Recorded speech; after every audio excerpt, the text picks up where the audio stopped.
I think we have a very interesting subject today, which is derived partly from the New Testament and partly from Chinese philosophy. That ought to make a very interesting blend. In the Bible, we are told that Jesus said to his disciples, "Suffer the little children to come unto me, for of such is the kingdom of heaven." On the other side of the world, Mencius says, the child heart is the most important thing in the world, and the loss of the child heart is the greatest tragedy of all. So that this problem of the child seems to come into focus, especially in these days where there is so much uncertainty and discord in family relationships. If we go back to the philosophical concepts behind our way of life, we realize that this problem of the child has a very important key to the survival of humanity. We are inclined to feel that when a little child comes into the world, that it is a brand new little thing, that it never existed before, that comes here completely ignorant, unable to take care of itself, and most of all, actually unable to understand the policies of material existence. Therefore, for a considerable period of time, sometimes running as long as 25 years, the child must be conditioned. It must be taught how to fit in to a hopeless situation.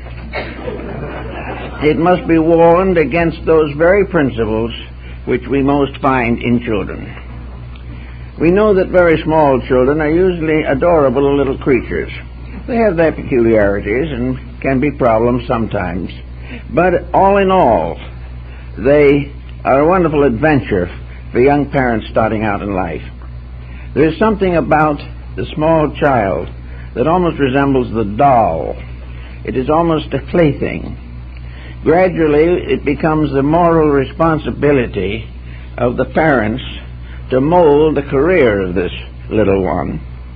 And being perfectly reasonable people and believing fully in the reality of the circumstances around them, they proceed to help the child to adjust itself to the peculiarities and eccentricities of modern mortal human existence. The parent has no idea that there's anything more to the subject than appears on the surface. The religious person believes the child in some mysterious way descends from God. The materialist considers it simply a physical phenomenon. Actually, the parent very seldom questions any of these things. It simply assumes that it has been given a responsibility, and if it is a good parent, it tries to fill that responsibility as honorably as possible. So the parent begins to work on what it believes to be a completely new character. Now, it isn't long before this new character must be subjected to certain modifications. This little one is not completely a blank sheet of paper. It has a basic temperament, and each member of the parental family is inclined to trace this temperament to the other member's family. It is also assumed under the theory of Mendelianism that the child is now inheriting the burdens, responsibilities, problems, and miseries of perhaps several generations of ancestors. So all of a sudden the child doesn't even speak for itself. It opens its mouth and a grandfather's voice comes out, saying all kinds of things the child would normally never have thought of. Nearly always these things that come out of the mouths of babes now have a peculiar ring to them. They seem to definitely imply that they belong to some type of previous behavior patterns, which the parent must cope with to the best of their ability. Now, the alternate theory, of course, of reincarnation is very important at this point. I think we should all realize, if possible, that the life of an individual is not measured in one embodiment. A person's real lifespan is the cycle of embodiments through which he passes. He is therefore a being that exists in long periods of time, and in these long periods of time he is periodically reborn, and in these rebirths he brings into manifestation the achievements of previous embodiments and the unfinished business of the remote past. Therefore, without knowing it, without the parents knowing it, the child is some way conditioned before it gets here. The next step is to realize that after it gets here, there is a period in which the child is simply incapable of expressing its own individuality to any great degree. In early infancy, the child is completely dependent, therefore depends upon the parents for survival, for nutrition, and to a measure for environment. This environment, however, is new even if the child believes in rebirth or is taught rebirth. It's new because a previous embodiment some time back, it was an entirely different social problem. The individual simply could not move from the 14th to the 20th century and simply live out one pattern of circumstances. The 14th century is gone, yet the unfinished business lingers on. The environment of the 14th century no longer prevails, and the entire adjustment of the child to a physical environment must be contemporary. Therefore, out of an eternity and out of a past and out of a conditioning that is extended for ages, the child is dumped into our modern environment, into a world which has never, to our knowledge, existed before, a world in which values and circumstances are hopelessly confused. Therefore, the parent, or at least the educational system, or something or someone involved in protecting the integrities of children, such a person or condition has to take into account the need to protect and preserve the child from artificial involvements in irrational or inconceivable circumstances.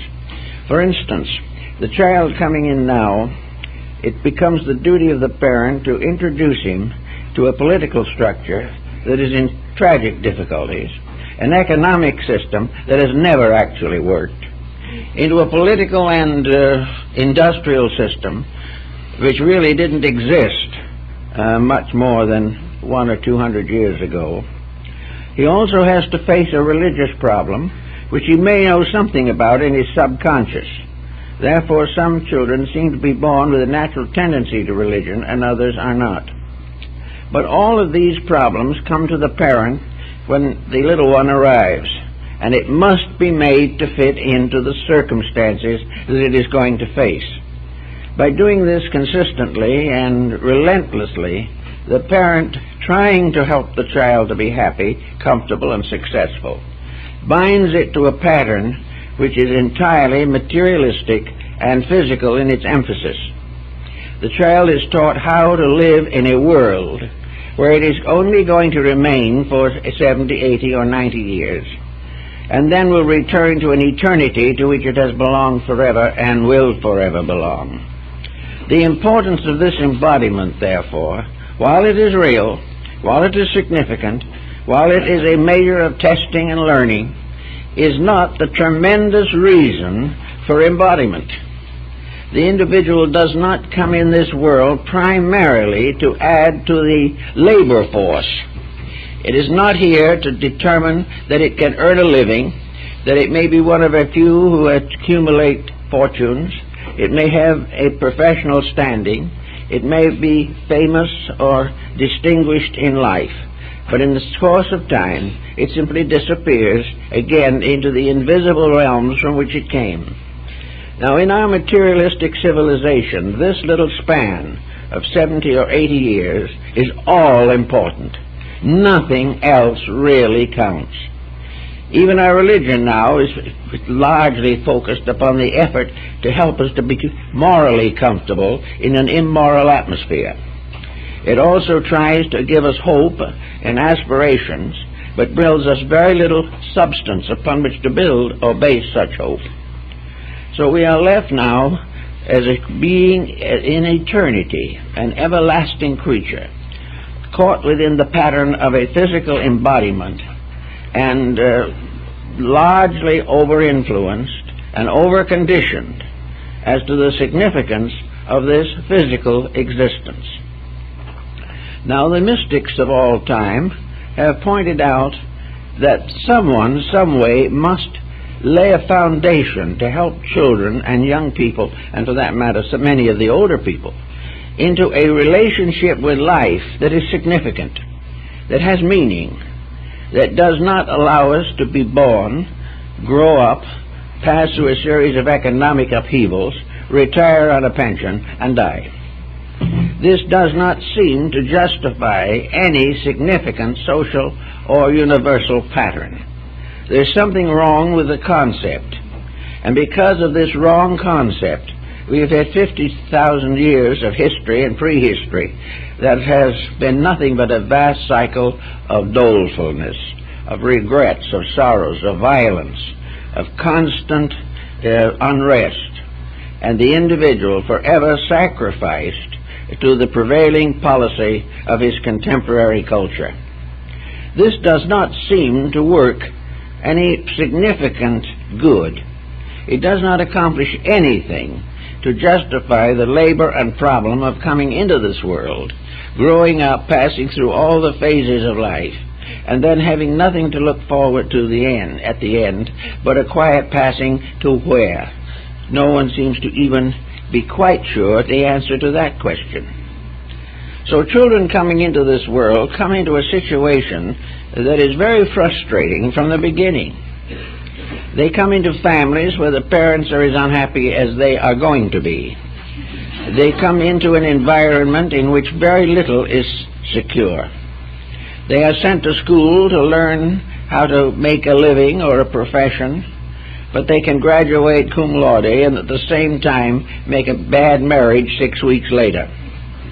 There doesn't seem to be any sense in it all. And the child gradually loses its most valuable value and part, and that is its childlikeness. Now, there are two different words we use in these terms. One is childishness, which is truly physical infancy or the senility of the aged. The other is childlikeness, and it is the childlikeness that greatly interested Mencius, the Chinese philosopher.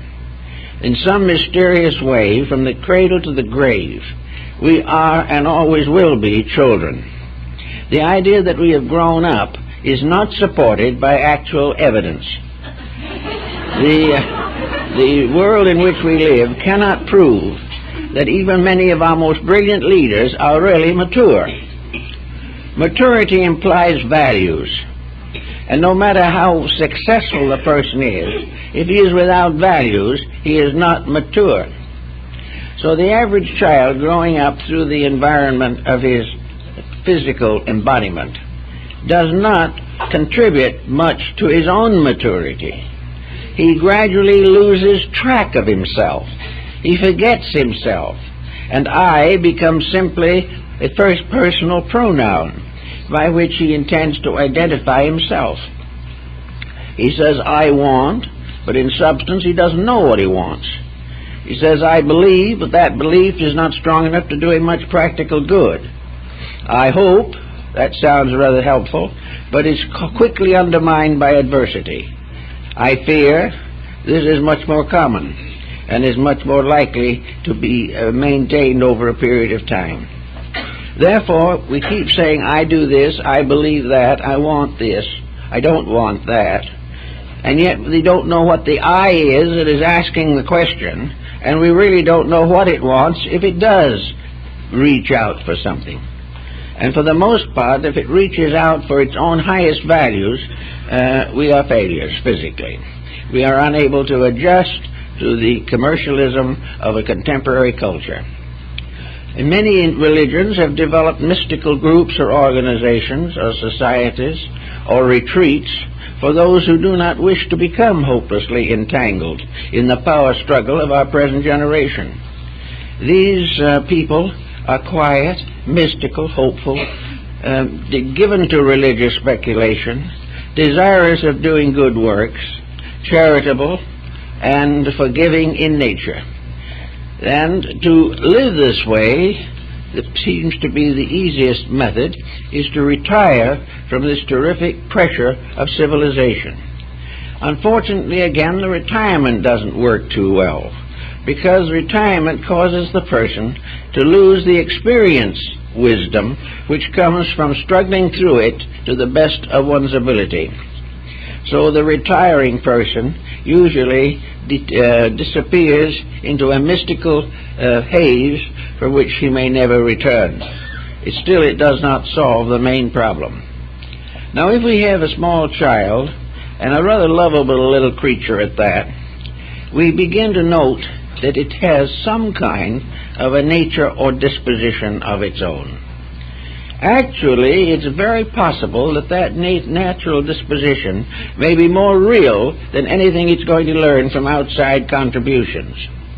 The little child generally is strong in faith, has great affections for those that care for it, tries to be attractive in temperament, and gradually evolves into a more or less delightful member of the household.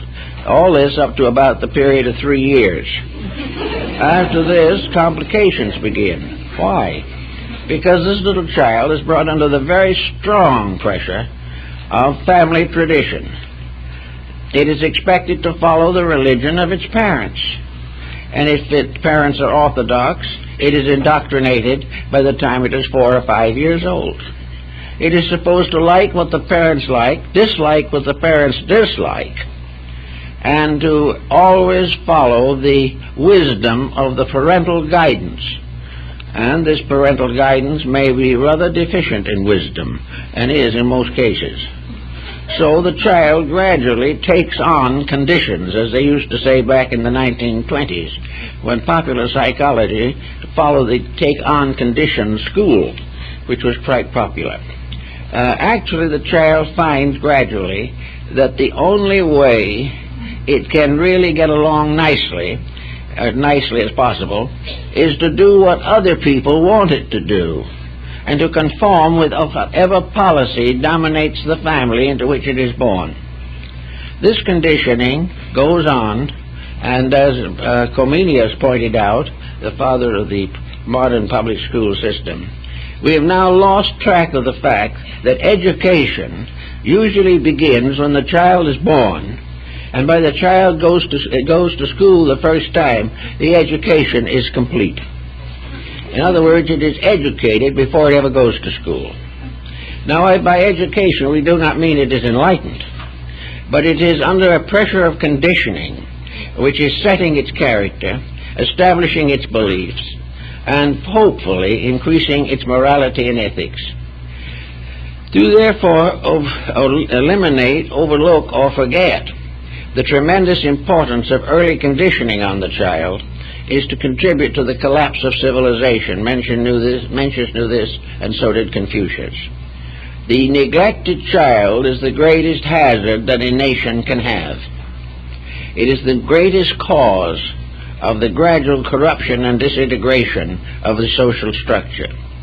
This social structure, Confucius pointed out, consists at the beginning of certain recognitions and values. The family is a unit. The family is the basic unit of human society. It is the rock foundation upon which all cultures are built. It is the original government. It is the original system of education. It is also the basis of economic security, and by the contributions that it makes in various ways, it sets the example to lead the next generation into a little larger fulfillment of its purposes. Now, in the childhood home, there are certain restraints upon individual freedoms. In order to protect a child's character, there must be attention given to it. It must be brought into the realization of what constitutes a proper family situation. Now, this cannot be done by indoctrination. You can tell the child what it ought to do forever, but the child is keenly aware of actions, of the relationships of these adults to each other. Nothing that they can say, to kind of paraphrase Emerson, talks as loud as what they see their families do. So the child begins at an early age to require conditioning. The Chinese said, for example, that in the family there must be a kind of regimentation. There must be an order, a procedure. There must be things that must always occur.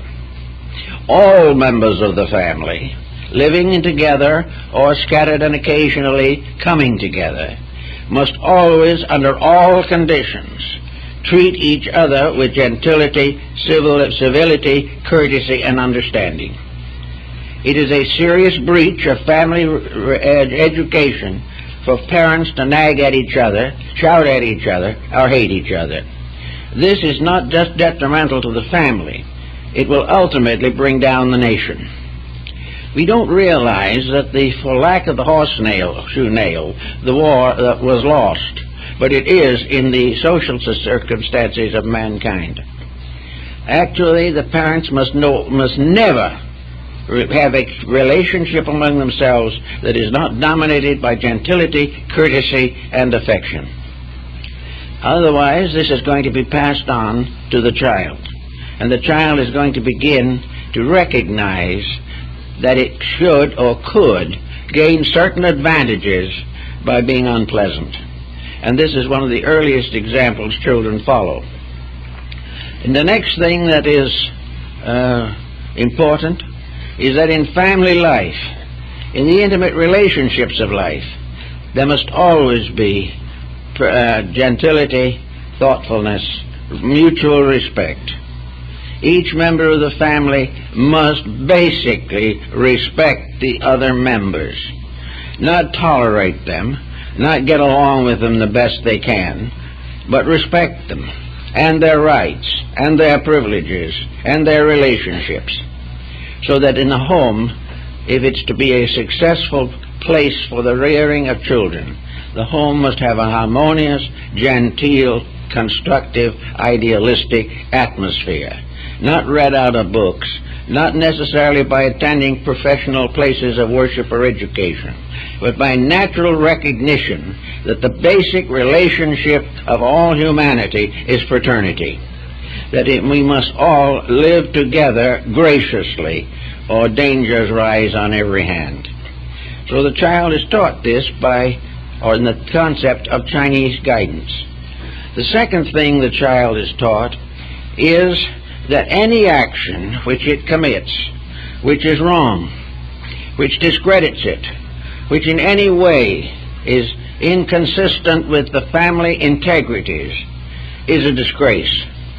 And the disgrace falls not only upon the child, but upon his ancestors and his descendants.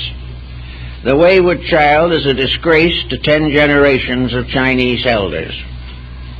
It must therefore be that every move that is committed by a genteel person of good breeding must be acceptable, not only for himself, but for the family to which he belongs, and must be making a positive contribution to the future. This type of thing is very hard for us to understand. We would regard this as more or less a penalization system in which the individual is not permitted to do what he pleases. Well, in nature, if the truth were out, no one in this world is ever permitted to do what he pleases. He can only do what he pleases if what he pleases is right. And the moment it isn't right, infirmities begin to afflict him. And the right to be wrong does not exist in nature, nor does it convey any of the values which are important to life. So we have to figure that the child must learn always to speak respectfully to its elders, respectfully to its fellow children, brothers and sisters, respectful to the stranger who comes, to the friend who visits, and must bow with all the rest of the family before the ancestral tablets in the family shrine. These things are security. They are security when this child goes out in life, because it will be strengthened against corruption, against danger of wrong association, dissipation, extravagance, and all these things. This all belongs to an education that precedes schooling. And this is where, to a large degree, the world has drifted into trouble.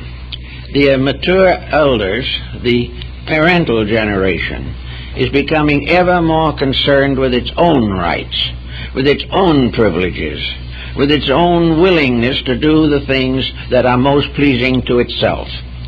The individual, the adult, now feels, very largely, that he has the right to live as he pleases, that he is entitled to all the liberties that he can possibly hold on to, that he is entitled to the highest standard of living to which he can attain. And if this results in an economic situation in which he must shortchange his own family, must fail to do those things which bring proper maturity to his children, then he is sacrificing the future for his own pleasure. This is the problem that Confucius faced when he went to the Duke of Lu and tried to influence the Duke to make him a prime minister of this province of China. The Duke more or less explained to him the facts of life, namely that he as the Duke was going to do exactly as he pleased, that he was going to favor those who favored him, advance those who advanced him, and give greatest attention to those who brought the largest revenues.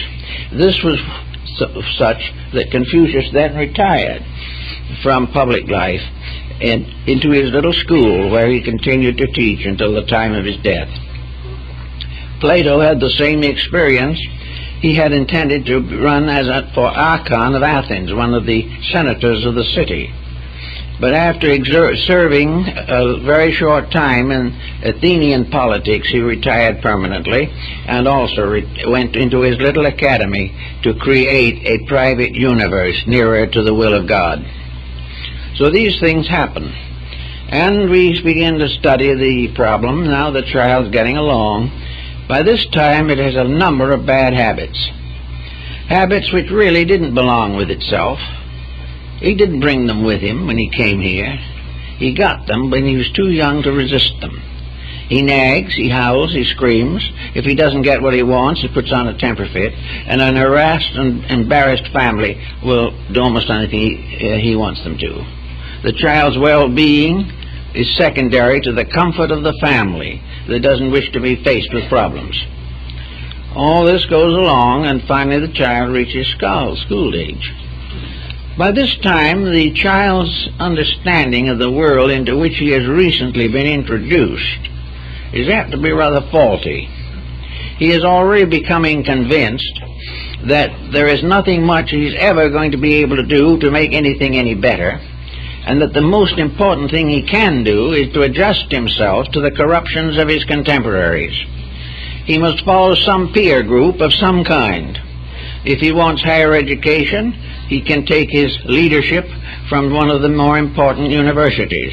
Here he will come under the peership of professors who will teach him exactly what they want him to know, and mostly they will teach him to disregard those subtle principles of inner life which are the basis of his true humanity. It is very difficult outside of a theological seminary to find a university that really fundamentally emphasizes the importance of soul power over mind or body force. The individual is being taught to make a living. In the process of making a living, he may be on the football team, he may become a basketball player, he may break a few ribs or something of that kind in the cause of good, clean fun, and gradually he is reduced into a pawn in a great world of people. By the time he has graduated from his peer group and is settled in life, his horizon is so close that he can scarcely look beyond his own face. There is very little left for him. He must settle back into the routine problem that he has come to accept as inevitable. By normal circumstances, he may also take on a few responsibilities himself, and if he has a responsibility for a family, he will still further limit his own personal insights and his own integrities in order to provide for them. So it goes on, and generation after generation comes along, from Alexander the Great to Adolf Hitler, and the same things go on.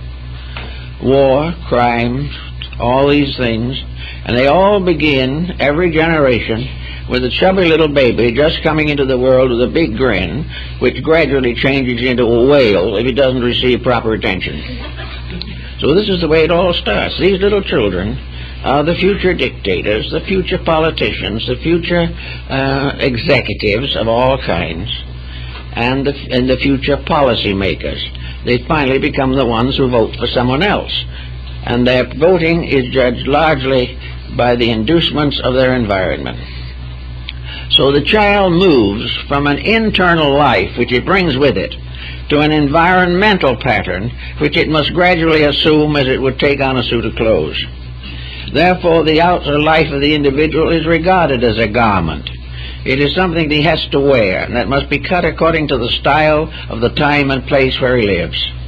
But this garment has gradually come to be mistaken for himself. He is supposed to be what he wears. He is supposed to be exactly what he says after he has been conditioned to the degree that he no longer speaks for himself. All this type of thing is against the better good of each of us. Now, how long can we say that this childhood lasts? Well, it's hard to say, but I think the easiest way to summarize it is that childhood of the kind that we are concerned with extends from the cradle to the grave. The individual always has the child heart. It always belongs in some way to childishness, and many of its so-called mature actions are infantile. It makes more stupid mistakes than you can possibly classify. It seems to lack common sense, judgment, and all of these things, but it has been trained out of the big smile that it had when it was a small child. All of these mysteries which the child faces with wonder, we face with anxiety and morbidity. Actually, therefore, all the way along, the problem of restoring, protecting, or recreating childlikeness is very, very important. And what is childlikeness? What are the virtues of a child which has been given some attention and is allowed to develop some of its natural functions? If it has not been hurt, damaged, or interfered with by circumstances of early life, the natural instinct of the child is to be lovable. Its natural instinct also is to realize that it is living in a very large world. From the time when the little tyke reaches up to try to get hold of the doorknob, it begins to know that it lives in a world of beings and creatures larger than itself, and in the midst of which he or it is a Lilliputian. It is a mere tininess, surrounded by things that are much bigger and stronger and more powerful. These things that are so big and powerful gradually come to play the part of God. They become the divine powers that are inevitable and infallible. And while this condition goes on, the child generally has some reasonable protection, unless the parents tear it down themselves. But as it goes further into life and begins to try to live out its destiny, there's something else comes in that usually has to mature a little bit before it has a chance to express itself, and that is experience. We gradually come to experience the fact that most of the things that we believe are doubtful, and some are complete falsehoods. We also learn to believe by gradual means that some way, somehow, there is something that is a better guide to life than we are accustomed to accept. we begin to realize that scholasticism has very serious limitations, and that nearly all great thinkers have themselves revolted against it. We also began to think of what we call common sense. Common sense is something that seems to be an inward rationalism.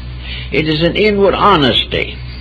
If common sense can be particularly impressed as a term, it would be that it is honesty.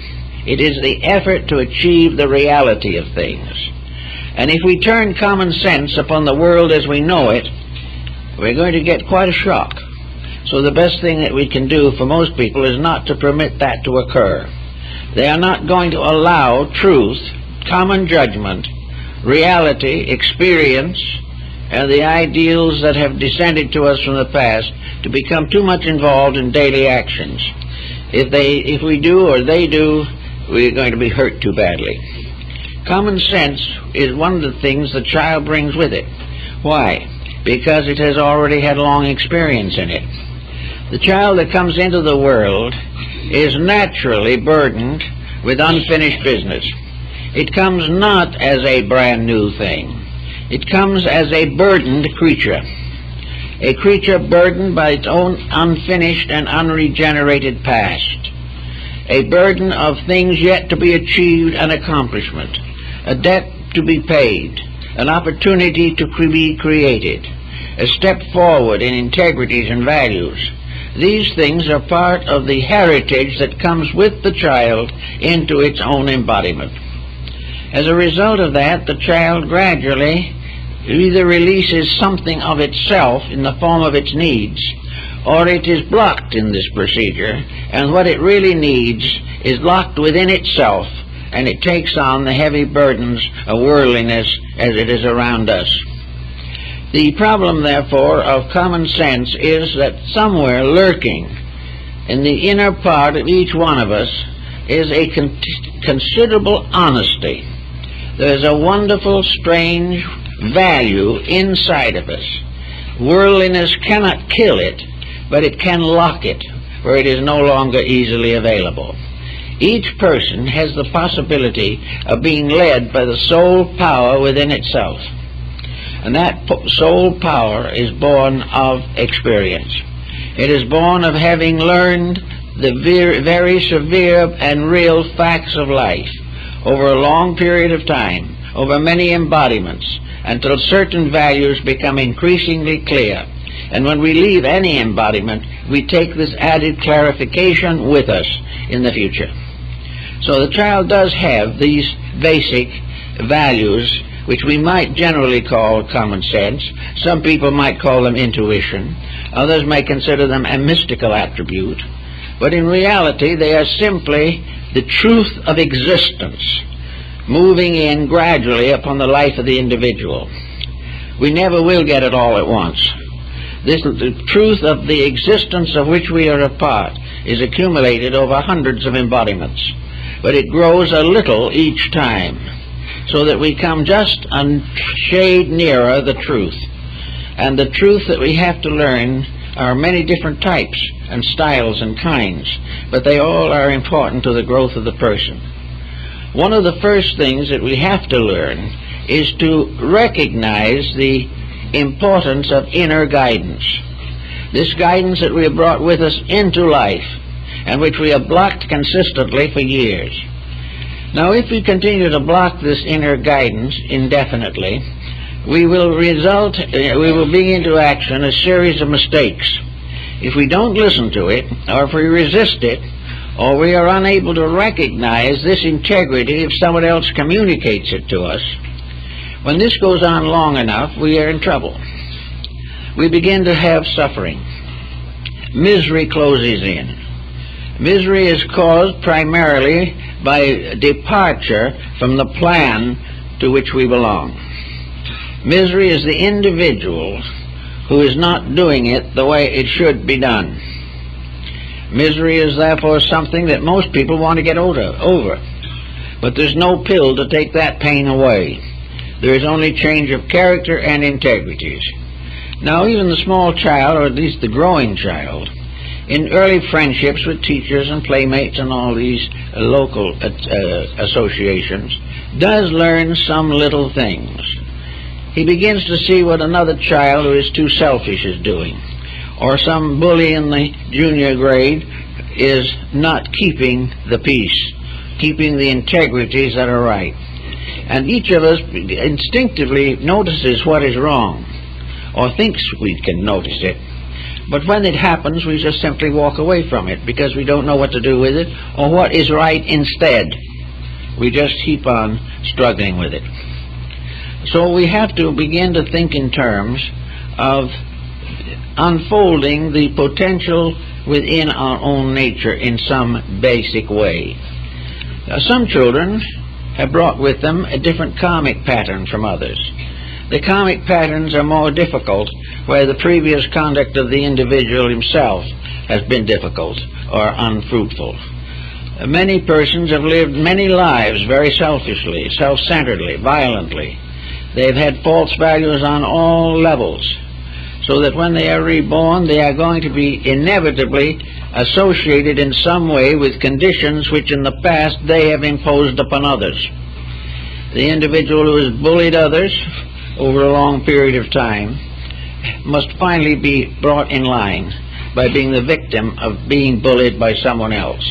It is only in this way, apparently, that many people are able over a long period of life to correct the evils that they have allowed to develop within themselves. So when we start out with the problems, we try to figure out how to straighten out the life we live. And I know some little children that worked out some pretty good ideas on this. I knew a little girl who came from a fairly comfortable family, and the family provided her with a sandbox. I suppose very few people now know what a sandbox is. A sandbox is a little box-like thing, maybe 4 or 5 feet long and the same width, with about 6 inches of dry sand in it. Now, this is the basis of a whole world, because you can wet the sand down a little and begin to make it into all kinds of things. In a little time, you'll build a castle in the sandbox. And another day, you'll build a garden. You can build houses and towers and monuments, or you can build all kinds of interesting shapes just in the sand, like mountains and valleys and all this type of thing. So one day while I was watching this, I saw that the girl had made a very nice house with a little roof and chimney and everything, all of wet sand. So I said, too bad that isn't going to last very long. And she looked up. She was about 5 years old. She says, it doesn't make any difference. Nothing we build here will last very long. She was about a full 20 or 30 incarnations ahead of her parents. This is the way I was. She was waking up to something, which other people have a long time getting around to. But it's not a bad idea for the child heart, regardless of physical age, to realize that in a way life is very much like a sandbox. Here in this little mass of sand we build everything you can think of. We build empires, we put little tin soldiers and have battles, we put little animals and have pastures and farms, and in the sandbox we build all kinds of archetypal patterns. And I think it's too bad that children don't have more sandboxes, because I think it would do them more good than psychoanalysis in many cases. Because it would show what they're thinking about, what they're feeling, and how they're trying to express it. But life, to all of us, whether we know it or not, is not very different from a sandbox. It can be very elaborate, but at the present time the sandbox is there, but because of the smog we can hardly see the box, let alone do anything important with it. But the sandbox is very important because it is the miniature of the universe. We are all playing in sandboxes. And we are all also largely playing in the same sandbox, which is a little larger. And as each person comes along, the first thing he does is tear down the previous work in the sandbox and put his own in its place. This is commonly known as progress. But it is just simply that the individual is daydreaming. He is imagining the things that he thinks would help. But in the long analysis, the small child is the one who realizes that it's all in the sandbox. It has not yet been overwhelmed, over-influenced to the degree that it assumes that the things that are built in the sandbox are frightfully important and are going to change the course of history. The only way they will change the course of history is when someone else comes along to play in the same sandbox and tears down the original design. This is history. And this is the type of world we've lived in because somewhere along the line we just forgot that we are doing these things. We have grown up to the point where we really take ourselves seriously. Each generation takes itself seriously. Each individual becomes deeply concerned, not with his integrities, but with the passing shadows which he casts upon society.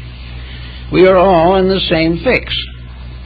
But the child that Mencius mentions is the child with the child heart, regardless of age. A child heart that in all things simply sees reality. Just simply sees the thing as it is, because it has not yet developed the, might say, the prejudices and conceits and deceits by means of which the child heart is destroyed. Now, with the child heart, the world comes into the mystical, but also the idealistic range of possibilities. We can say, therefore, that if we have lost it due to troubles, or sometimes just simply due to success, which is a very destructive thing in many cases, we have to get it again. Now, mysticism, as it practiced both in the West and in the East, is very lightly and largely an effort to restore the child heart. Before we can find out what's inside of ourselves, we have to escape from the dynamic pressure of our own mental attitudes. We have to get over the idea that the things that are making us unhappy every day are inevitable, that they are part of a universal plan we can do nothing about. We have to realize that we are responsible for our animosities, for our antagonisms, and our exploitations. And until these cease, there was going to be nothing but misery. So with the search for the child heart, most people, somewhere along the line, remember the fact that once they were 5 years old, and at that time the world looked pretty good. For most people, the world looked like infinite opportunity.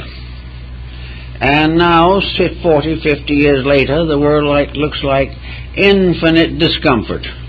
That everything is not the way it should be, that we are constantly struggling after false goals, and that out of all of this tremendous struggle we have made to build mountains in our sandboxes, we are broken-hearted, disillusioned, and enfeebled by the lack of internal courage and resource. So, maybe at 40, 50 years of old, we must go back after that child heart. We must become children again if we are to be part of the kingdom of heaven. We have to be what might be termed an archetypal child, the kind of child that has all that is good in childish mannerism, that has all of the beauties and the integrities and the attractiveness of the small child. We have to realize that even though we are living in a sophisticated world, our own way of life is still very childish, that we are actually crawling around trying to find out how to walk, let alone how to do all the wonderful things we think we can do. Actually, then, getting rid of sophistication is no more or less than getting rid of what we have called maturity. Now, everybody thinks maturity is a wonderful thing. Well, maturity has a lot of advantages, including 10% off on certain products that you buy. But maturity is not that. Maturity is the individual ability to outgrow his own mistakes. Maturity is the person who has awakened to the reality. He is the person who has discovered the real dimensions of the sandbox. He is the one who has realized that if there is no reason for existence other than that which he has experienced in his own daily living, then the whole plan is rather impoverished. But that he may have had wonderful experiences and failed to benefit from them is only a proof that sophistication has destroyed his own integrity.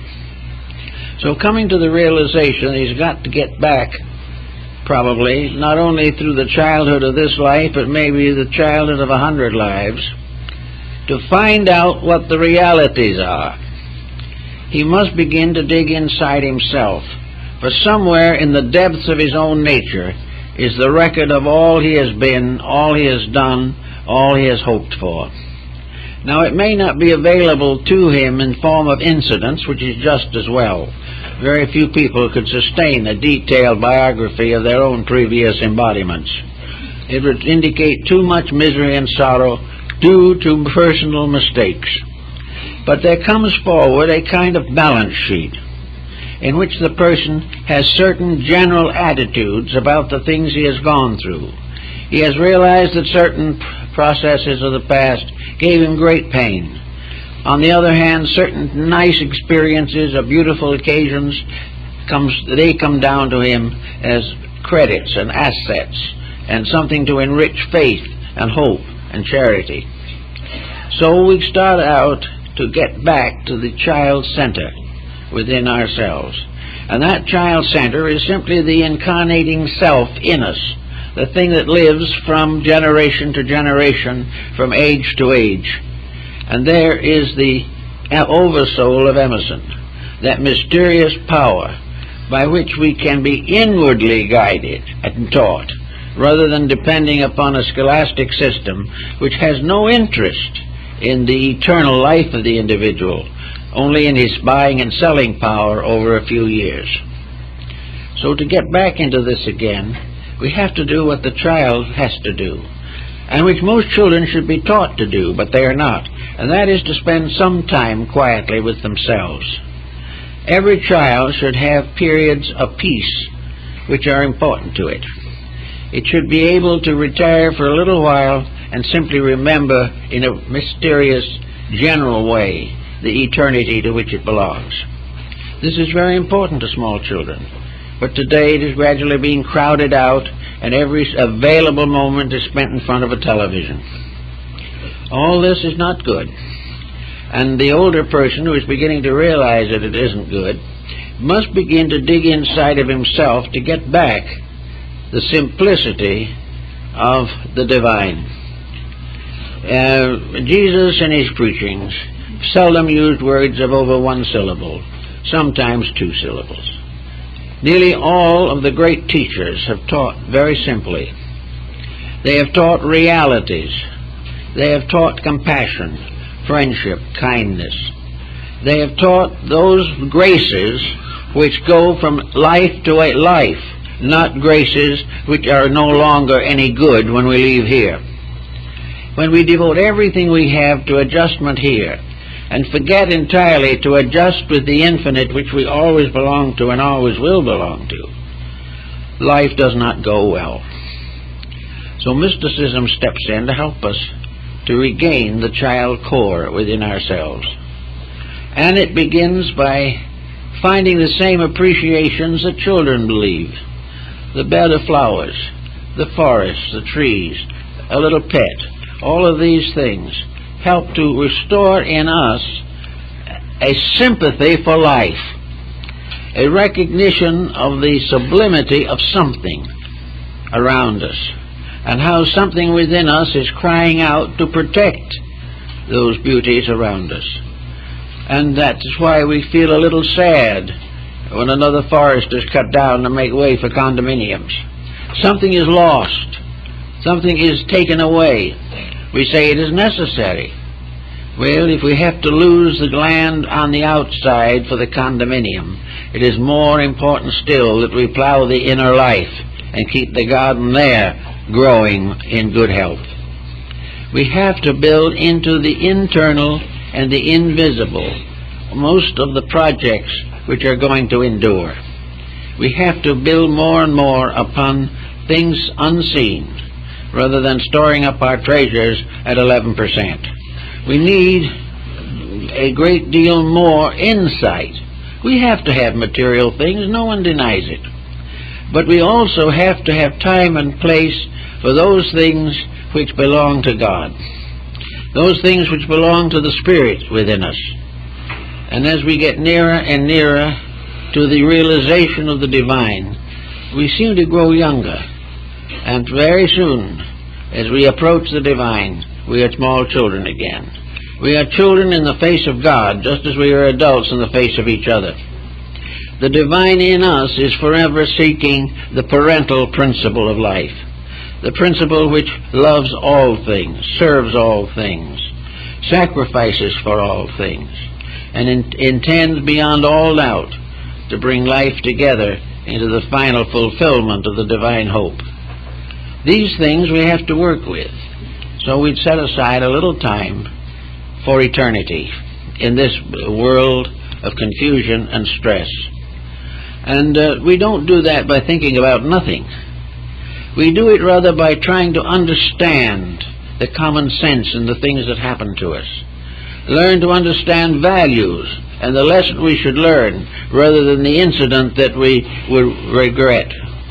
Many people would like to forget the most valuable experiences of their lives. That is not the answer. Nature will not let us forget those valued experiences, and if we don't pay attention to them here, they'll catch up to us later.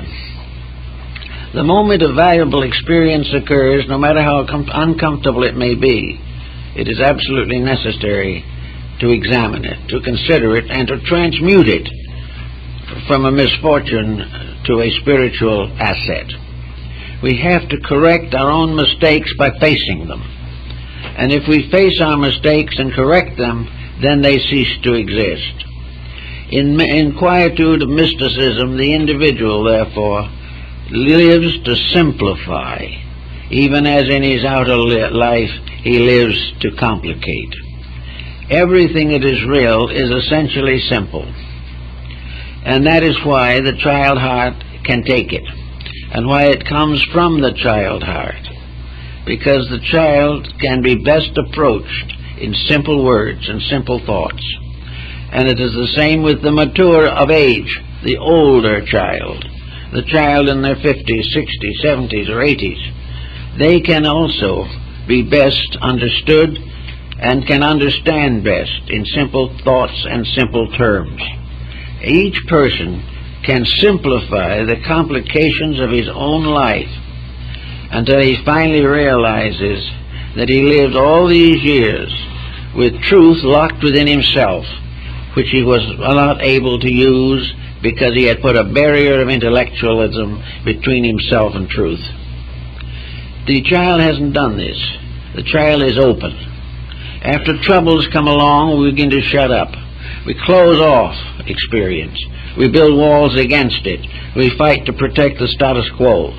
We do not want to change. We fear growth or progress. And therefore we lock ourselves in our misfortune. The small child, living in wonder, can explore and understand things that are beyond our comprehension. But the small child in us can awaken again and understand them. So we watch little by little to see what happens. And we observe that in this day there are a great many intellectual activities. There are all kinds of people doing all kinds of things, many of them interesting and useful.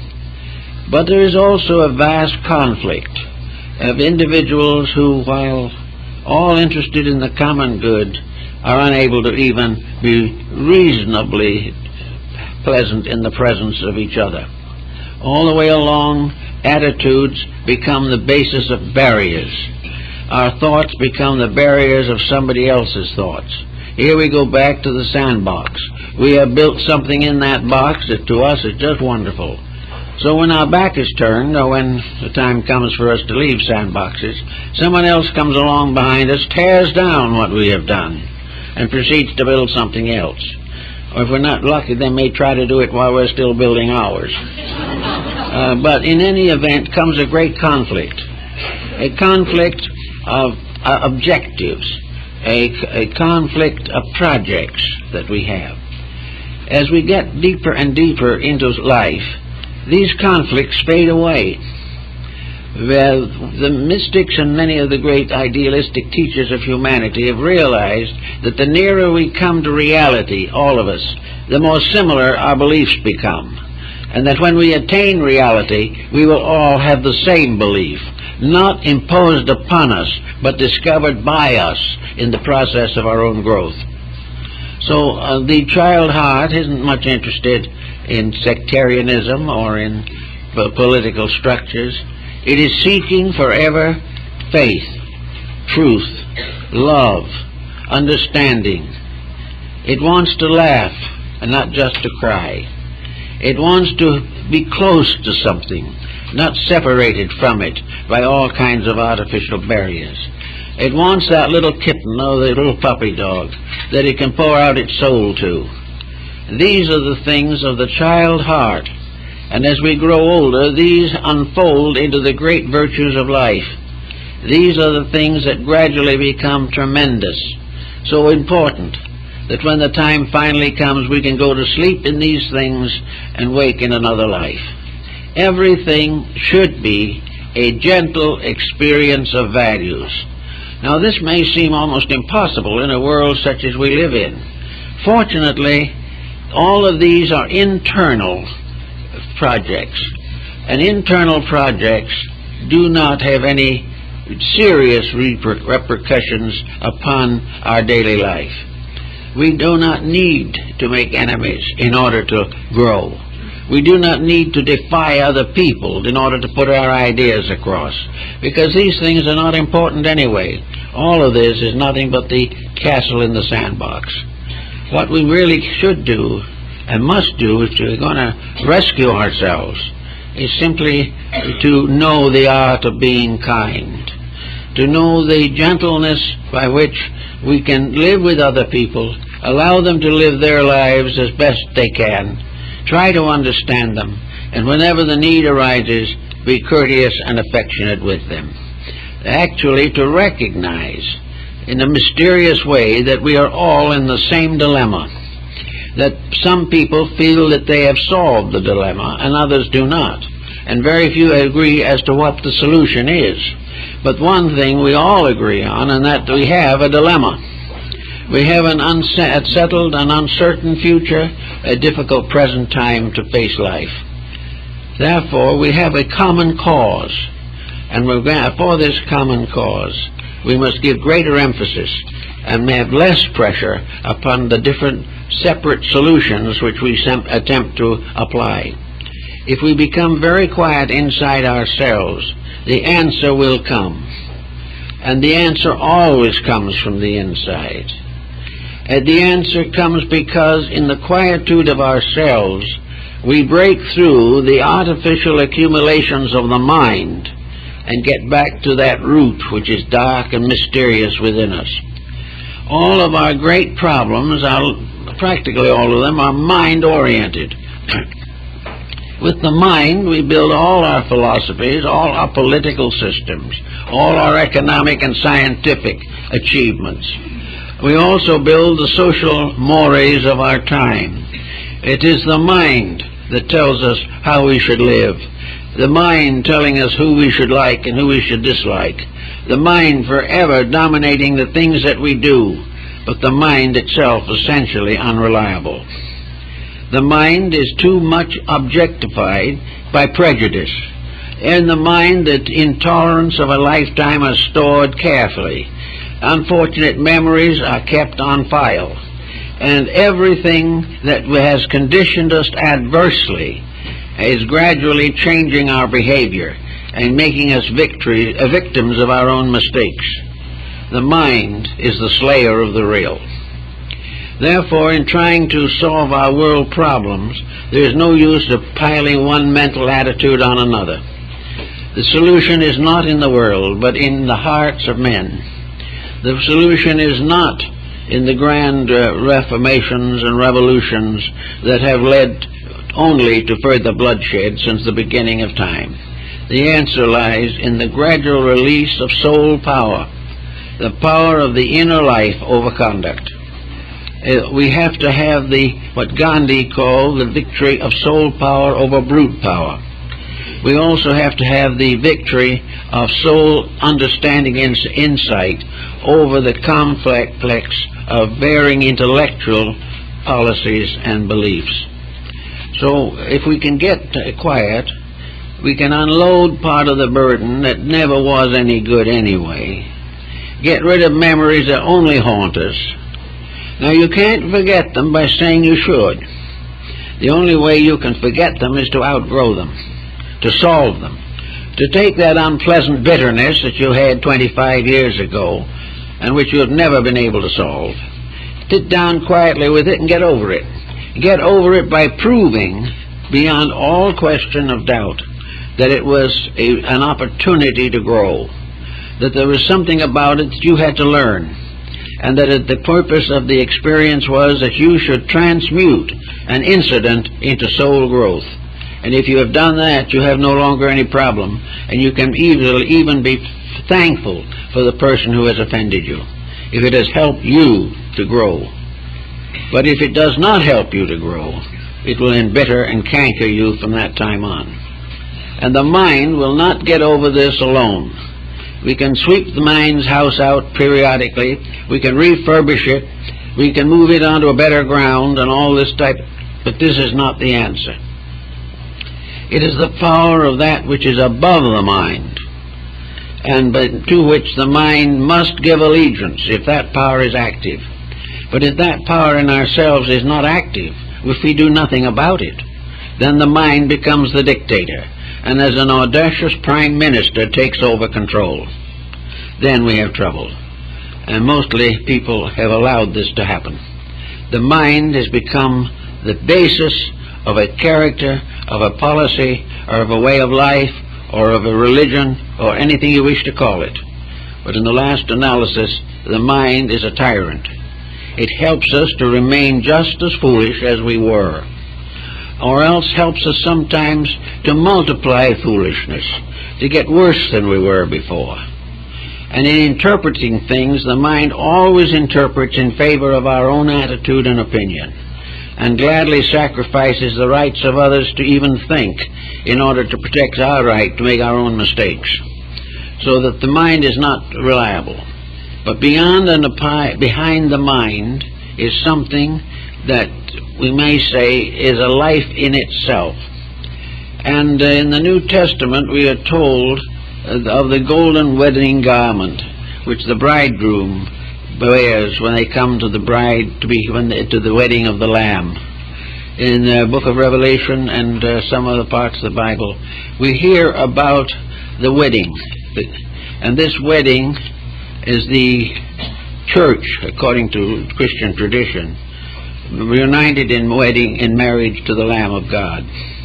Actually, this mysterious hermetic wedding, perhaps the wedding of Christian Rosenkreutz, is the union of the personal as the bride of the eternal.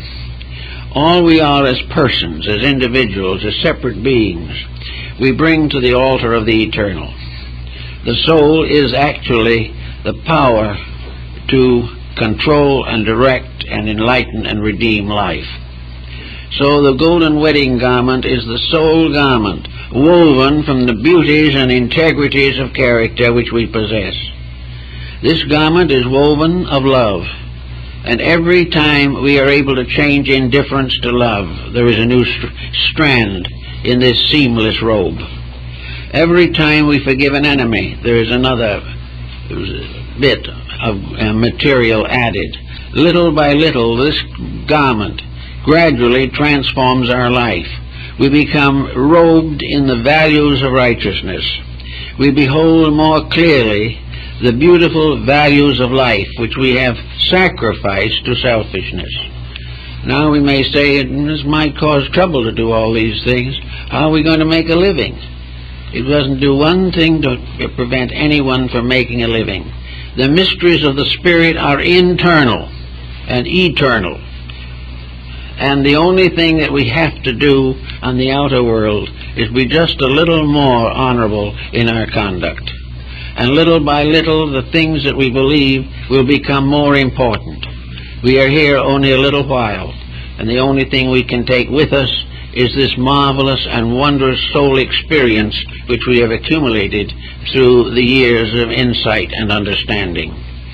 Therefore, if you can begin to shake off or get rid of the ballast of negative thinking, destructive attitudes, and corrupt allegiances, you will find gradually that the simple things of life will come through. Kindness will take hold. In the Buddhist doctrine, the next Buddha, according to them, is the Lord Maitreya, who is waiting in the Tushta heaven to come to earth after a certain period of time. And all these Buddhas are metaphysical Buddhas, so-called. They are not persons. They never were. They are embodiments or personifications of qualities. And therefore it is appropriate that the next great Buddha to come should be the Lord Maitreya. For in Sanskrit the word Maitreya means kindness. Therefore it is the coming of the great kindness that restores the child soul. In this great kindness, everyone becomes a child, has no longer the sophisticated attitudes of a false maturity, but in gentleness and kindness restores the golden age. And there is nothing that we can do that is more valuable than to prove that we are taking care of this garden of the world where we have been placed. Up to now, we have been ravishing this garden for centuries, thinking of nothing but our own enrichment and forgetting the fact we can take nothing with us. Of all the tyrants that have ever lived, all have died and taken nothing with them. And therefore there seems to be no good reason why we should constantly struggle for that which we cannot keep. May it be dishonest, dishonorable, destructive, simply for powers that fade in a very few years. That out of this little embodiment which we know and is our little life in a sandbox, there is really no reason for the terrible destructiveness that we work upon each other. There is no reason for wars and revolutions or these tremendous problems of nitrogen bombs and everything you can think of.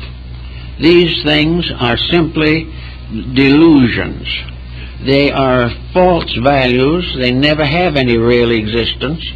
But we do not want to continue to look forward to the fact that we have to die out of this world to find peace. What we should be able to do is live here and make peace real. Find ways in which we can do these things. Now, someone will say it can't be done. Well, maybe it can, maybe it can't. But one thing can be done. In ourselves, we can first establish that peace. We can establish it by returning to the simple acceptances of life which mark the small child.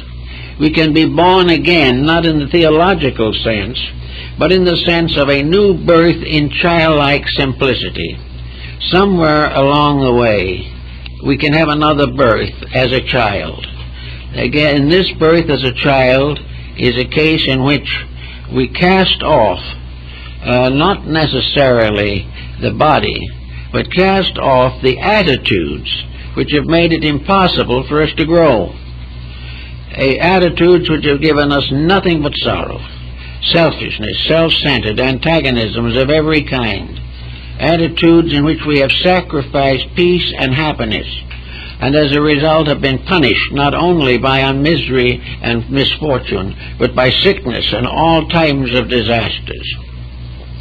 Why not have the sense of a 5-year-old and consciously decide to get rid of these things? To find that anything that hurts needlessly any other creature should be forever out of our systems. That we are not here to blame people. We are here to work with them for common growth. We are not here to compete with them. We are here for the great problem of learning to cooperate together for the survival of man and the glory of God. We are here to live out a plan, not a chaos. We are here to do things that will make a better world. We are not here simply to go on until we pass out of this life. Pass out of the life without any knowledge of why we were born, without any realization of what we should have done. But occasionally there are what William Blake called the good people, who have always by nature lived well, regardless of circumstances. And these people are truly the ones in which, in his engravings, Blake shows the soul of the good person ascending in the keeping of the angels. There is this idea that this good we do cuts away from us most of the troubles and sorrows of life. If we were not opinionated, self-centered, and dogmatic, our lives would be much simpler. And children aren't those things normally because they haven't been educated into them. And the pressures of society working on the mind, and the mind only, have gradually changed many millions of people into small tyrants who found no pleasure or happiness for themselves and give none to others. This type of thing is the result of assuming that we grow up, and by growing up we become heartless. By growing up we become disillusioned, cruel, self-centered, arrogant, and live only for a few dollars that will vanish as they always have. The whole point is that we try to use the mind to get the impression that we're growing up.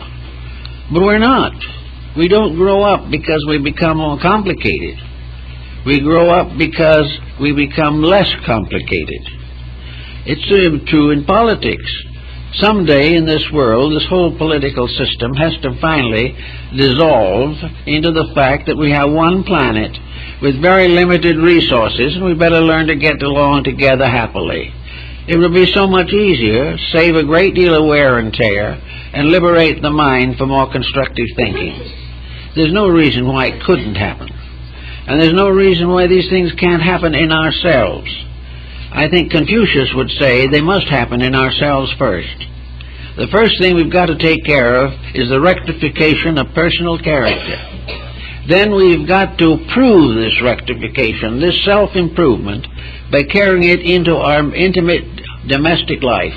We've got to make this new level of integrities the basis of the home, of our courteous and proper relationships with those to whom we are tied by blood or by bonds.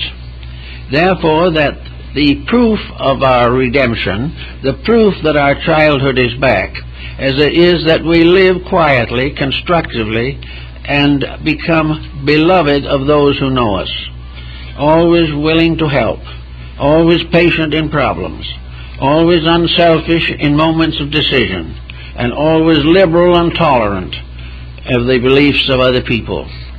If we can establish homes upon this basis, if more and more people under the pressure of present circumstances are realizing that we are disintegrating the foundations of society for no good reason, then we may be able gradually to restore the simple life. Nature sometimes almost does this for us.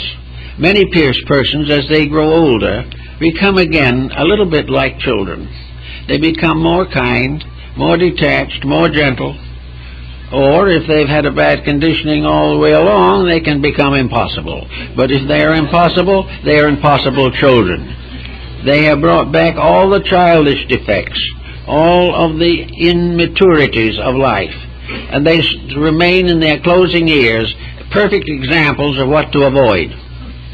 And the time has come to avoid this type of thing, so that we live in peace and die in peace, that we are born gently and lovingly, that we carry out our daily duties and responsibilities faithfully, that we earn our livelihood by diligence, that we depend only upon our own inner resources for the decisions that give us the courage and the values to live as better people.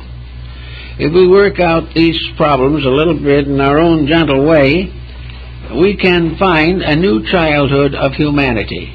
It would be kind of wonderful to find a whole world of nothing but happy children. Well, that world of happy children is here.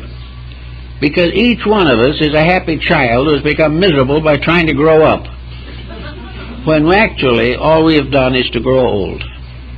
You have not grown up, because to grow up means that this child life has got to come through and become one of the great creative and protective forces of our human existence. Then there won't be any more of this constant irritation. We can do it to ourselves, and that's the beginning. This is meditation. This is discipline. This is mysticism. But it is by means of this that that which was of deity in the beginning, like the prodigal son, wanders through the illusions of the lower world and finally returns to his father's house. And we all come back because we are children of one father. We are children of one parent. We are parental offspring, sons and daughters of the infinite. And therefore we all have the right to be brothers one and sisters one with each other, and children to the eternal parents from which our existence is suspended. In those kind of thinkings, perhaps we can, get back a little of that good-heartedness of childhood that we can remember dimly, but seemingly can no longer maintain as a way of life. Well, that's it, folks.